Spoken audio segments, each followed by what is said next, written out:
नमस्कार। आप देख रहे हैं संतोष पाठक ऑफिशियल। मैं हूं आपके साथ शिव कुमार मिश्रा। हमारे साथ हैं संतोष पाठक जी। स्वागत और अभिनंदन। तमाम दर्शकों को नमस्कार और आभार। और इस देश की राजनीति में आज कुछ ऐसा हुआ जो आने वाले दिनों में तमाम राजनीतिक दलों के नेताओं की किस्मत को कैद करने वाला है। तो आज की चर्चा एक बड़ी चर्चा है। तो आप तमाम दर्शकों से आग्रह आखिर तक हमारे साथ बने रहिएगा, क्योंकि एक-एक बिंदु के अनुसार हम विस्तार से आपको आज की उस महत्वपूर्ण राजनीतिक घटना के बारे में बताएंगे। जी शिव जी। देश की लोकसभा में आज एक बिल प्रस्तुत किया गया। उस बिल के जरिए मुख्यमंत्री, केंद्रीय मंत्री, राज्यों के मंत्री पाबंद हो जाएंगे। अगर उनको 1 महीने से ज्यादा जेल जाना पड़ेगा तो 31वें दिन उनके निलंबन का, उनके बर्खास्तगी का आर्डर स्वतः लागू हो जाए। इस बिल को लेकर संसद में बड़ा हंगामा हुआ है। आज हालात ये हो गए कि भाजपा के चाणक्य कहे जाने वाले अमित शाह के ऊपर भी कागज के टुकड़े उस बिल के फाड़ के फेंक दिए गए। देखते रह गए उनके लोकसभा अध्यक्ष ओम बिरला चिल्लाते रहे, चीखते रहे, लेकिन सदस्य अपनी उसी ध्वन में उस बिल को फाड़ के गृह मंत्री के ऊपर फेंक। अब आप कहेंगे कि क्या होगा, इस बिल में क्या है, क्या नहीं है, इस सब की जानकारी तो हम सीधा अभी चलेंगे संतोष पाठक जी के पास। लेकिन मेरा सवाल सबसे बड़ा है, जो दर्शक अंत तक रुके और समझें कि नीतीश नायडू कब तक साथ देंगे जो इस देश को पूरा हिटलर वाली पॉलिसी से जोड़ रहा है। ये करोगे तो यहाँ जेल, ये करोगे तो यहाँ जेल। केवल सुरक्षित वही होगा जो भारतीय जनता पार्टी का मेंबर होगा। बड़ी बात मैं कह रहा हूं, बाकी दलों के लोग ढूंढ ढूंढ कर जेल भेज दिए जाएंगे कानून के जरिए, ताकि सरकार पर कोई आरोप ना हो। संतोष पाठक जी, क्या है पूरा मामला? देखिए, बड़ी दिलचस्प चीज है शिव जी। हमें पहले जरा मंशा बताते हैं। आज लोकसभा में क्या क्या हुआ वो तो मैं बताऊंगा, लेकिन जरा मंशा बताते हैं कि एनडीए गठबंधन की तरफ से भारतीय जनता पार्टी ने अपने पार्लियामेंट्री बोर्ड की बैठक बुलाई, उपराष्ट्रपति पद के उम्मीदवार का नाम का ऐलान कर दिया। एनडीए गठबंधन के तरफ से उनको उपराष्ट्रपति पद का उम्मीदवार बता दिया गया, और फिर हमें उनका राज्य भी बता दिया गया कि वो तमिलनाडु से आते हैं। अब नहले पर दहला मारते हुए इंडिया गठबंधन ने पूर्व सुप्रीम कोर्ट के पूर्व जज को, जो कि आंध्र प्रदेश से आते हैं, संयुक्त आंध्र प्रदेश में उनका जन्म हुआ, तो नहले पे दहला फेंकते हुए उनको उम्मीदवार बना दिया। तो आंध्र प्रदेश की सत्तारूढ़ पार्टी चंद्रबाबू नायडू वो मुसीबत में आ गए। आंध्र प्रदेश की मुख्य विपक्षी पार्टी वाईएसआर कांग्रेस पार्टी, उनके मुखिया जगन मोहन रेड्डी मुसीबत में आ गए। तेलंगाना के सांसद परेशानी में फंस गए। तेलंगाना में विपक्ष के नेता के चंद्रशेखर राव परेशानी में फंस गए। और तब लगा केंद्र सरकार को, मोदी सरकार को, कि उनके उपराष्ट्रपति के उम्मीदवार हार जाएंगे, तो उसके बाद ये बिल ले आए। अब दर्शकों को ये जरूर सवाल उठ रहा होगा कि इस बिल से उपराष्ट्रपति चुनाव का क्या लेना देना है। अब जरा प्रावधान बता देता हूं मैं आपको। लोकतंत्र में शिव जी मालिक कौन होता है? जनता होती है। जनता नेता चुनती है, और जिनके पास विधायकों का बहुमत है वो मुख्यमंत्री होता है, जिनके पास सांसदों का बहुमत है वो प्रधानमंत्री होता है। लेकिन अब अमित शाह साहब एक ऐसा कानून ले आए हैं कि आने वाले दिनों में कोई भी अधिकारी, ईडी का, सीबीआई का अधिकारी मुख्यमंत्री को अरेस्ट करेगा, 30 दिन तक कोई चार्जशीट फाइल नहीं करेगा, और 31वें दिन वो अपने आप मुख्यमंत्री पद से हटा हुआ मान लिया जाए। अब जरा इसको ऐसे समझिए कि हेमंत सोरेन गिरफ्तार किए गए, उन्होंने गिरफ्तारी से पहले इस्तीफा दे दिया। ये राजनीति में सुचिता का उदाहरण था। बहुत सारे लोग लालू यादव को याद करते हैं चारा घोटाला के लिए, लेकिन लालू यादव की जब केंद्र में अपनी सरकार थी, जब संयुक्त मोर्चा की सरकार थी, उस सरकार के दौरान सीबीआई ने उनको जब गिरफ्तार करने पहुंची तो उन्होंने पद से इस्तीफा दिया, उसके बाद वो जेल गए। ये राजनीतिक सुचिता का एक उदाहरण था। अरविंद केजरीवाल एक अलग तरह की राजनीति के लिए जाने जाते हैं। क्यों? क्योंकि भारतीय जनता पार्टी ने अपना हथियार बना लिया। हेमंत सोरेन गिरफ्तारी से पहले इस्तीफा दिए, चंपई सोरेन को मुख्यमंत्री बनाए, बाद में निकल कर आए, चंपई सोरेन मुख्यमंत्री पद छोड़ने को तैयार नहीं हुए, बड़ी मुश्किल से तैयार हुए, तो बाद में उन्होंने पार्टी छोड़ दिया। अरविंद केजरीवाल को भी जेल में इसलिए डाला गया था कि आम आदमी पार्टी में बगावत हो, लेकिन उनकी पार्टी जो है वो संभल गई। तो एक बड़ा हथियार बना लिया अमित शाह ने, तो अरविंद केजरीवाल ने इस्तीफा देने से मना कर दिया। अब जो बिल लेके आए हैं कि अगर आप गिरफ्तार हो गए तो 31वें दिन आप अपने आप न तो मुख्यमंत्री रह पाएंगे, और अगर मंत्री हैं तो न मंत्री रह पाएंगे। अब ये सबसे ज्यादा किसको डराने के लिए लाया गया है?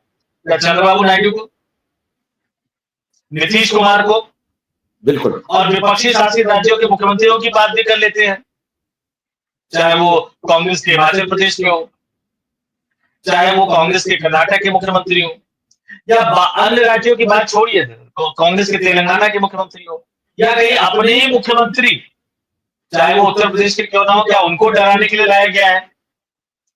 इस विधेयक को इस समय लाना, और जिस दिन लाना जब एनडीए गठबंधन के उम्मीदवार ने, राधाकृष्णन साहब ने आज ही उपराष्ट्रपति चुनाव में उम्मीदवारी का पर्चा भरा है, और आज जब लोकसभा में इस बिल को पेश किया गया, तब सांसदों ने इस बात को उठाया कि आनन फानन में क्यों लाया गया। तो अमित शाह खड़े होकर कहते हैं कि सिलेक्ट कमेटी को भेज देते हैं, जेपीसी को भेज देते हैं। अरे बिल पेश करने से पहले सांसदों को बताने की एक परंपरा रही है, लेकिन ये सरकार उस परंपरा का कभी पालन नहीं कर पाई। और मैंने लंबे समय तक लोकसभा की कार्रवाई को कवर किया है।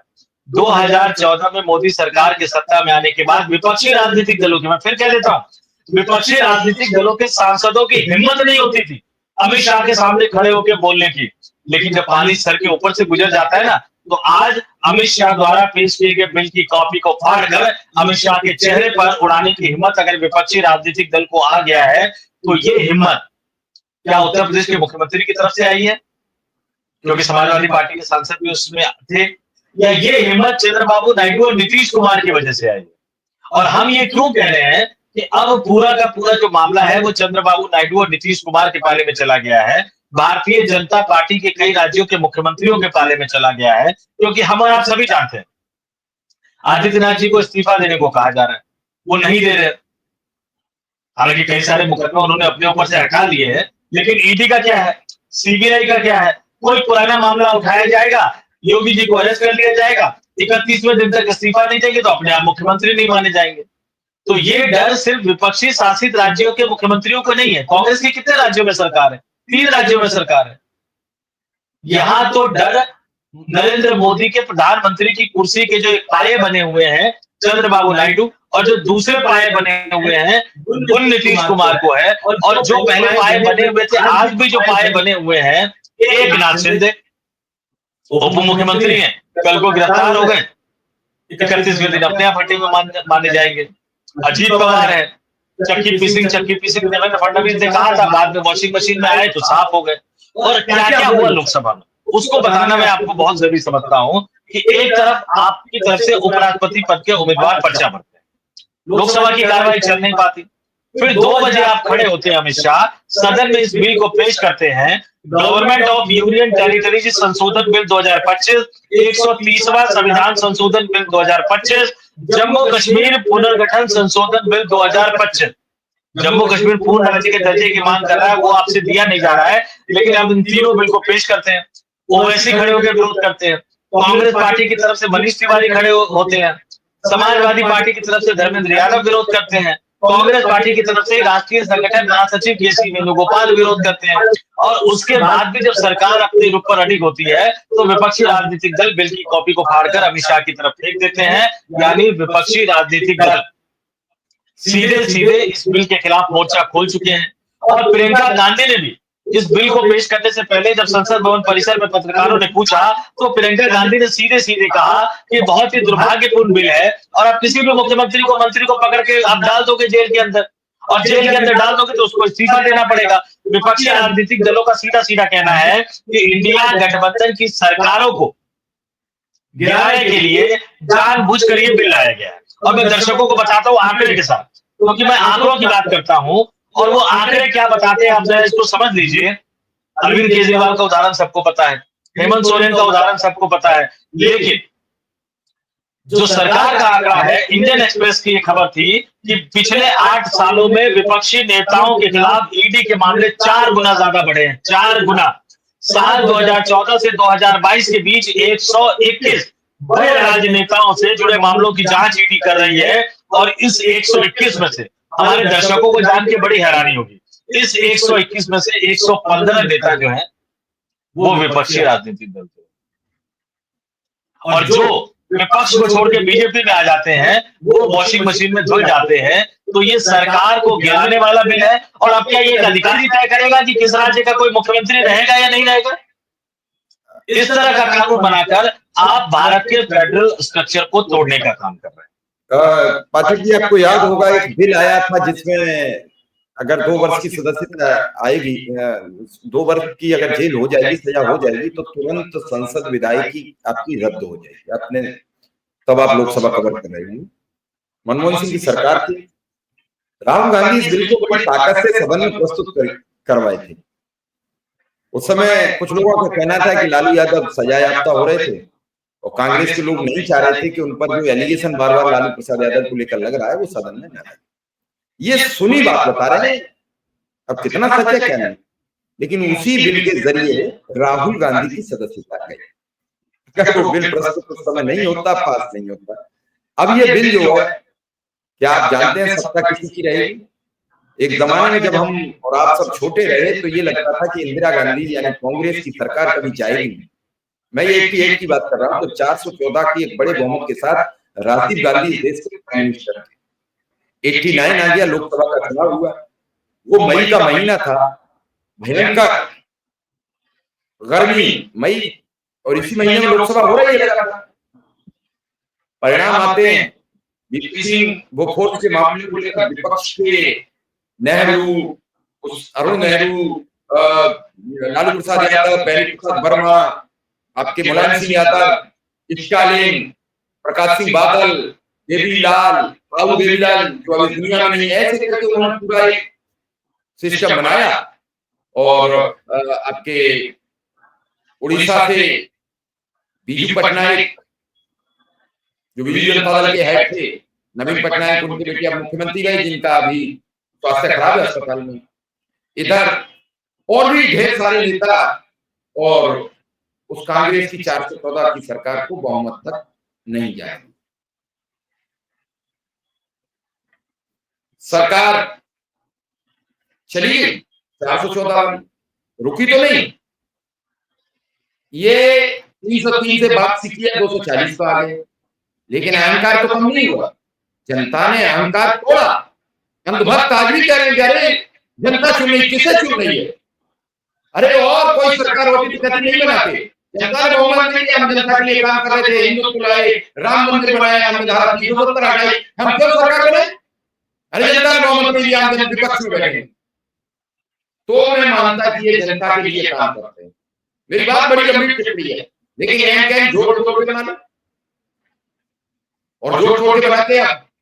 विधेयक पे विधेयक ला दिया, मतलब ये ठीकरा नीतीश कुमार और चंद्रबाबू नायडू के सर पर फोड़ा जा रहा है कि तुमने जब समर्थन दिया तब हमने ये कानून बनाए थे, अन्यथा हमने जब पूर्व बहुमत की सरकार जब हमारे देश में चली, हम कोई ऐसा कानून नहीं लाए जो देश के विरोध में है।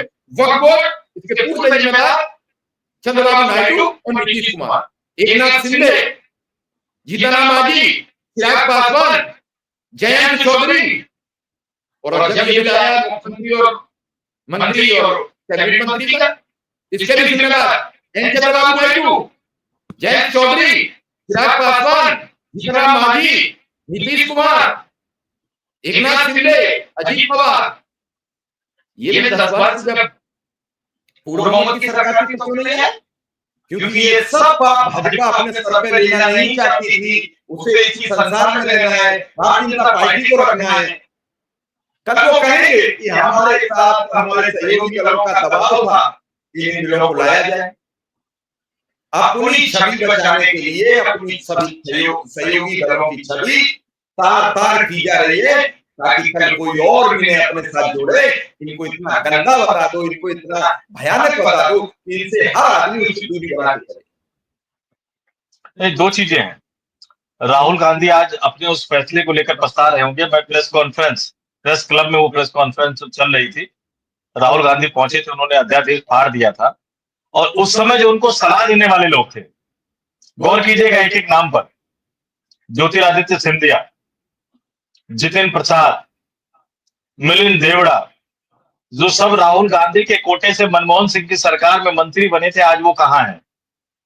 भारतीय जनता पार्टी में। सिर्फ एक नाम बचा राजस्थान से, सचिन पायलट, सिर्फ वो कांग्रेस में बचे हुए हैं। सचिन पायलट एक और है, वो दूसरे युवा नेता हैं, जितेन भंवर सिंह। और एक सबसे बड़ी बात है कि उसने सिर्फ राहुल गांधी का भाग्य नहीं तय किया, अगर लालू यादव राजनीति में चुनाव लड़ने के अयोग्य नहीं होते तो बिहार में मुख्यमंत्री पद के उम्मीदवार होते और फिर नीतीश कुमार के लिए भारतीय जनता पार्टी के गठबंधन के लिए जीतना संभव नहीं हो पाता। लालू यादव अगर पिछली बार भी जेल में ना होते और मुख्यमंत्री पद के दावेदार और उम्मीदवार होते तो फिर 125 सीट जीतकर नीतीश कुमार एनडीए गठबंधन के नेता के तौर पर मुख्यमंत्री नहीं बन पाते। और जो 2 दर्जन के लगभग सीटों पर गड़बड़ी की बात कही जा रही है, डीएम की हिम्मत नहीं होती कि वो गड़बड़ी कर पाते। और जहां तक सरकार बनाने की बात है, आपने 1984 का जिक्र किया। 1989 का लोकसभा चुनाव राजीव गांधी के नेतृत्व में कांग्रेस पार्टी ने 197 सीटें जीती थी। सिंगल लार्जेस्ट पार्टी थी लोकसभा में। राष्ट्रपति अपना, उपराष्ट्रपति अपना, यत्र तत्र सर्वत्र कांग्रेस। राजीव गांधी के पास एक प्रपोजल आया कि आपको सरकार बनाने का ऑफर दे देते, आप प्रधानमंत्री बन जाइए, बाकी दलों से बात कीजिए, समर्थन जुटा लीजिए। समर्थन जुटाने में कोई दिक्कत नहीं होनी थी। जनता दल में जो 143 सांसद जीते थे ना, ज्यादातर कांग्रेसी थे जो कांग्रेस छोड़कर गए थे। बीजेपी के 85 जीते थे, पहली बार बीजेपी को इतनी सीटें मिली थी। सीपीआईएम 33 थे, तेलुगु देशम 2 था, सीपीआई 2 था, डीएमके 0, बहुजन समाज पार्टी 3, ये भी राजीव गांधी के साथ आ जाते। तो उस समय कोई सरकार बनाना राजीव गांधी के लिए बहुत ज्यादा दिक्कत का सबब नहीं था। उन्होंने कहा कि नहीं, जनता ने हमें नकार दिया, 414 से हमें 197 में पटक दिया, हम सरकार नहीं बनाएंगे। लेकिन इनकी नैतिकता देखिए कि 303 से जनता ने 240 पर पटक दिया और उसी दिन भारतीय जनता पार्टी के मुख्यालय पहुंच जाते हैं।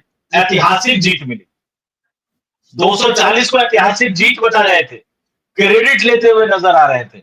और अब जो आपने कहा, बिल्कुल ठीक कहा कि इस पाप का जो घड़ा है वो नीतीश कुमार और चंद्रबाबू नायडू के सर पर फूटेगा। बल्कि मेरी चिंता इससे कहीं आगे है कि इस कानून का पहला शिकार नीतीश कुमार बनेंगे या चंद्रबाबू नायडू बनेंगे। चंद्रबाबू नायडू पहले भी वाईएसआर जगनमोहन रेड्डी के कार्यकाल में जेल जाना पड़ा था उन्हें, बाद में अदालत ने उनको छोड़ दिया, लेकिन मामले तो कभी भी आ सकते हैं। और ईडी का स्ट्राइक रेट मैंने आपको बता दिया, ईडी का सक्सेस रेट मैंने आपको बता दिया। राहुल गांधी ने जो गलती की, जिसका खामियाजा उन्होंने भुगता, लालू यादव ने भुगता, यूपीए की गठबंधन की सरकार ने भुगता, विपक्षी नेताओं ने भुगता। आप ये तय मानकर चलिए कि आज जो नरेंद्र मोदी और अमित शाह की सरकार ये करने जा रही है, उसका खामियाजा उनके सहयोगी दलों के नेता भुगतेंगे। जितने क्षेत्रीय दलों के नेता मुख्यमंत्री बनकर बैठे हुए हैं या आगे मुख्यमंत्री बनना चाहते हैं, वो भुगतेंगे। और भारतीय जनता पार्टी के जितने नेता अभी मुख्यमंत्री हैं और जो आने वाले दिनों में मुख्यमंत्री और मंत्री बनने का सपना देख रहे हैं, वो भुगतेंगे। अब सिर्फ मुख्यमंत्री और मंत्री का सवाल नहीं है। मान लीजिए राहुल गांधी ने कहा कि हम अधिकारियों को नहीं बख्शेंगे, कल कांग्रेस पार्टी की सरकार आ जाती है, उत्तर प्रदेश में बगावत करवानी है। मान लीजिए योगी आदित्यनाथ तैयार नहीं होते, योगी आदित्यनाथ तैयार, लेकिन ब्रजेश पाठक को तैयार कर लेंगे कि देखो मैं गिरफ्तार कर लूंगा, उप मुख्यमंत्री का पद चला जाएगा। अरे महाराष्ट्र में नहीं हुआ, ये आपके सामने की बात है।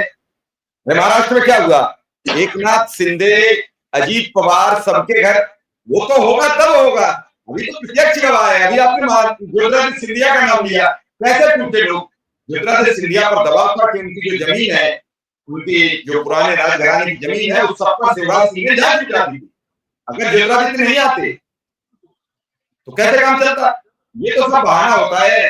कि आप जानते हो कि सत्ता में जो लोग तब तक नहीं जाते जब तक अपना हानि लाभ नहीं देख लेते हैं। दल बदल ऐसे ही नहीं कोई करता। मैं कल एक खबर पढ़ रहा था, एक केंद्रीय मंत्री थे नागमणि बिहार से, वो कल 11वीं बार फिर नया दल ज्वाइन करेंगे। अटल बिहारी वाजपेयी सरकार के बाद जेडीयू की सरकार में उनकी पत्नी मंत्री रही, और जब से मंत्रालय गया, क्योंकि वो बड़े, मेरी उनसे एक बार बड़ी बहस भी हो गई थी सार्वजनिक मंच पर ही। वो बता रहे थे कि मैं दिल्ली में सरकार बनाऊंगा। मुझे बड़ी हास्यास्पद लगी, उन्होंने अपना नया दल बनाया था। मैंने कहा आपका ठीक नहीं, सामंजस्य ठीक नहीं है। तो कई चीजें हैं, ऐसे कई मंत्री हैं, ऐसे कई नेता हैं जिन पर भ्रष्टाचार के आरोप अमित शाह के जरिए लगाए गए, नरेंद्र मोदी के जरिए सार्वजनिक मंचों से लगाए गए। वो भाजपा में मंत्री है, कोई डिप्टी सीएम, कोई कैबिनेट मंत्री है। अरे हिमंता विश्व शर्मा को जेल भेज रहे थे, हमको नाम गिना देते हैं। अजीत पवार को चक्की पीसनी किसने कहा, कितने और गिनाए जाए, और है ढेरों। अरे मिलिंद देवड़ा, आपके हरियाणा के उद्योगपति, नवीन जिंदल साहब। नवीन जिंदल साहब नहीं, इसमें 2-3 चीजें हैं। सिर्फ जो भ्रष्टाचार के मामले हैं, वो अदालतों में चले हैं। भ्रष्टाचार के मामलों में राजनीतिक आरोप लगाए गए हैं, चाहे वो नवीन जिंदल हो, चाहे वो हेमंता बिस्व शर्मा हो, चाहे वो अजीत पवार हो या अन्य राजनीतिक दलों के नेता है, उनके ऊपर इस तरह के आरोप लगे हैं। लेकिन बेसिक फर्क क्या आ गया पिछले कुछ सालों में? पहले क्या होता था कि लोभ और लालच के कारण आप राजनीतिक दल बदलते थे। अभी मैं कई ऐसे नेताओं को जानता हूं जिनको पाला बदलने के लिए मजबूर किया गया, मंत्री बना दिया गया, पद दिया गया, लेकिन वो पाला बदलने को तैयार नहीं हो रहे थे। तो फिर साम, दाम, दंड, भेद सभी तरीकों को अपनाया गया। नहीं तो ये कैसे संभव था कि जिस जयंत चौधरी पर उत्तर प्रदेश की पुलिस ने लाठियां बरसाई थी, वो जयंत चौधरी मोदी सरकार में मंत्री बने बैठे हो। नहीं तो ये कैसे संभव था कि जिस चंद्रशेखर के बेटे नीरज शेखर को बलिया बागियों की धरती कही जाती है, नीरज शेखर के घर खाली करवाने के लिए बिजली काट दी गई थी, वो नीरज शेखर भाजपा के सांसद बन के बैठे हो। नहीं तो कैसे संभव था कि जिस चिराग पासवान की पार्टी को तोड़ दिया गया हो, जिस चिराग पासवान से उनके पिताजी की याद से जुड़ा हुआ 12 जनपद का आवास खाली करवा लिया गया हो, जबरदस्ती खाली करवा लिया हो और पूर्व राष्ट्रपति रामनाथ कोविंद को आवंटित कर दिया गया हो ताकि वो दोबारा चिराग पासवान को मिलने की तमाम संभावनाएं खत्म हो जाए। वो चिराग पासवान उसी मोदी सरकार में मंत्री बनकर बैठे हुए हैं और अपने आप को मोदी का हनुमान बता रहे हैं, यानी मोदी को भगवान राम की तुलना कर रहे हैं। तो लालच ही नहीं होता, इसके पीछे कहीं ना कहीं कुछ ना कुछ तो है, और जो कुछ ना कुछ है वो इस बिल की तरफ इशारा कर रहा है कि अब ये कुछ ना कुछ का दायरा बढ़ जाएगा। ईडी जाएगी आंध्र प्रदेश, एक केस दर्ज करेगी, आंध्र प्रदेश की पुलिस विरोध करेगी तो पैरामिलिट्री फोर्स लगा दी जाएगी, सीआईएसएफ सीआरपीएफ लगा के गिरफ्तार कर लिया जाएगा, दिल्ली लाया जाएगा। 30 दिन तक कोई चार्जशीट दायर नहीं होगी, 30 दिन तक कोई सबूत नहीं दिया जाएगा, अदालत फटकार लगाती रहेगी और जैसे ही 31वां दिन आएगा वो अपने आप ही संवैधानिक तरीके से मुख्यमंत्री नहीं रहेंगे। अब राज्यपाल के हाथ में बाजी आ गई, राज्यपाल कहेगा कि आपने 31 दिन तक सरकार बनाने का दावा पेश नहीं किया। देखिए कैसे फंसा रहे हैं, उसी पार्टी के किसी और विधायक को या तो सरकार बनाने का दावा पेश करना होगा मुख्यमंत्री को इस्तीफा देने के बाद, और अगर नहीं देते, अड़ जाते हैं, मान लीजिए अरविंद केजरीवाल की तरह अड़ जाते हैं, तो 31वें दिन कहेगा कि राज्य में संवैधानिक संकट खड़ा हो गया है, मुख्यमंत्री इस्तीफा देने को तैयार नहीं है, तो हम राज्य में राष्ट्रपति शासन लगा रहे हैं। तो कहां गया फेडरल स्ट्रक्चर, कहां गया लोकतंत्र की ताकत, कहां गया मतदाताओं का जन समर्थन का सैलाब? और इस ताकत के बल पर आप तमिलनाडु जीत नहीं पा रहे हैं, कल को खेल कर सकते हैं, केरल आप जीत नहीं पा रहे हैं, कल को आप खेल कर सकते हैं, आने वाले राज्यों में जहां आप जीत नहीं पा रहे हैं इस तरह का खेल कर सकते हैं। और इसलिए इंडिया गठबंधन, ये देखिए आज की बड़ी दिलचस्प बात है, जब बिल पेश हुआ तो इसका विरोध करने के लिए सबसे पहले ओवैसी खड़े हुए। ओवैसी विपक्षी नेता तो है लेकिन वो इंडिया गठबंधन के हिस्सा नहीं है। लेकिन इस बिल ने, जैसे मैंने कल कहा था कि उपराष्ट्रपति चुनाव ने तमाम विपक्षी दलों को एक साथ ला दिया है, इस बिल ने विपक्षी दलों को एक साथ ला दिया है, इंडिया गठबंधन का दायरा बढ़ रहा है। और अगर इस विपक्षी गठबंधन में आने वाले दिनों में वाईएसआर कांग्रेस पार्टी भी आ जाती है, बीआरएस भी आ जाती है, ओवैसी समाज पार्टी भी आ जाती है, छोटे छोटे राजनीतिक दल भी आ जाते हैं, और अगर चंद्रबाबू नायडू और नीतीश कुमार इस खतरे को समझ जाते हैं और अपने नायडू 16 सांसदों के साथ और नीतीश कुमार 12 सांसदों के साथ विपक्ष की तरफ आ जाते हैं, तो फिर नरेंद्र मोदी के लिए प्रधानमंत्री बने रह पाना संभव नहीं होगा। बिल अभी जेपीसी में जाने की संभावना है और जेपीसी में जाने के बाद कई महीने लगेंगे, लेकिन चंद्रबाबू नायडू और नीतीश कुमार इन दोनों को ये फैसला करना होगा कि क्या मोदी सरकार के इन सभी गलत कामों का ठीकरा वो अपने सर पर फोड़े जाने के लिए तैयार हैं। भस्मासुर का उदाहरण सबको पता होगा, और इसलिए मेरी अपनी जो संभावना ये कहती है कि अगर इसका पहला कोई शिकार बनेगा तो विपक्षी मुख्यमंत्री नहीं बनेंगे, या तो सहयोगी दल के मुख्यमंत्री बनेंगे या भारतीय जनता पार्टी के शासित राज्यों के ही मुख्यमंत्री बनेंगे। और उपराष्ट्रपति चुनाव 9 सितंबर बहुत ही महत्वपूर्ण दिन रहने वाला है। क्या होगा उस समय, क्या होगा उस दिन, कौन जीतेगा कौन हारेगा, इस पर काफी कुछ डिपेंड करता है। शिव, चलिए, आपने बड़ी महत्वपूर्ण दर्शकों को जानकारी दी है कि कौन बनेगा इस बिल का अपना भस्मासुर, और इसी के साथ दर्शकों के पास ये सवाल छोड़ के जा रहा हूं कि कौन बनेगा इस बिल का असली भस्मासुर, कौन होगा इस बिल से पहली बार भस्म। दर्शक हमें जरूर बताएं। फिलहाल हम आपसे इजाजत लेंगे। धन्यवाद, नमस्कार। धन्यवाद और तमाम दर्शकों को नमस्कार।